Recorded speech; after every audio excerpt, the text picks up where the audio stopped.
Director B. Vasu வந்து சமீபத்தில் சித்ரா லக்ஷ்மணனுக்கு ஒரு இன்டர்வியூ ஒன்று கொடுத்துருந்தாரு. அந்த இன்டர்வியூவில் தலைவர் ரஜினிகாந்த் அவர்கள் சொன்ன ஒரு சுவாரஸ்யமான சம்பவத்தை பகிர்ந்துக்கிட்டார். அதை பற்றி தான் இந்த வீடியோவில் பார்க்க போகிறோம்.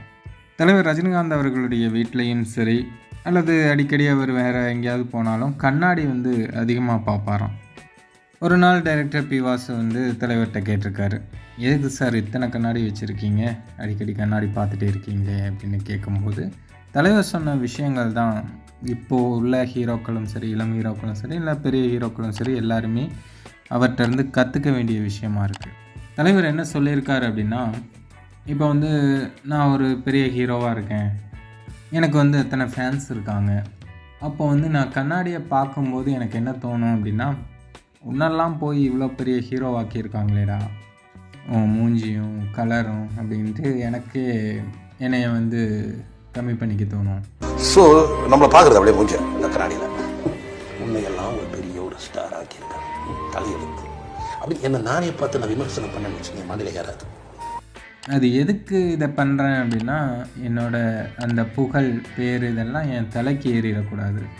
அதனால தான் நான் கண்ணாடியை பார்த்து என்னை நானே குறைச்சி மதிப்பிடுவேன் அப்படின்னு தலைவர் வந்து சொல்லியிருக்காரு. பி. வாசு மேலும் அந்த பேட்டியில் என்ன சொல்கிறாரு அப்படின்னா, கண்டிப்பாக இன்னொரு நடிகரால், அதுவும் இவ்வளோ முடி வச்சுருந்த ஒரு நடிகர், இவ்வளோ பெரிய ரசிகர் பட்டாளம் வச்சுருக்கிற ஒரு நடிகரால் அதே தலை, நரைச்ச முடி, நரைச்ச தாடி இப்படியெல்லாம் வெளியே வரவே முடியாது. ஆனால் தலைவர் வர்றாரு அப்படின்னா அதற்கு காரணம் வந்து அவ்வளோதான் நீ அவ்வளோதான் அப்படின்னு அவரே நினச்சிக்கிறாரு. இதை வந்து அவரே என்கிட்ட சொல்கிறாரு, நீ கம்மி தான் அப்படின்னு நினைக்க தான் அவர் வந்து இவ்வளோ உயரத்துக்கு போயிருக்காரு.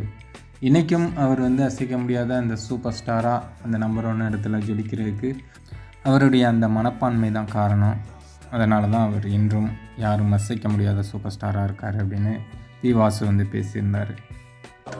அவரே நினைக்கிறாரு, நான் இவ்வளோதான் இல்லைன்னா இன்னைக்கும் இந்த தலையோட எவனும் வெளியே வர மாட்டான், இந்த முடியோட எவனும் வெளியே வர மாட்டாங்க. இவர் அவ்வளோ ஹேர் வச்ச ஒருத்தர்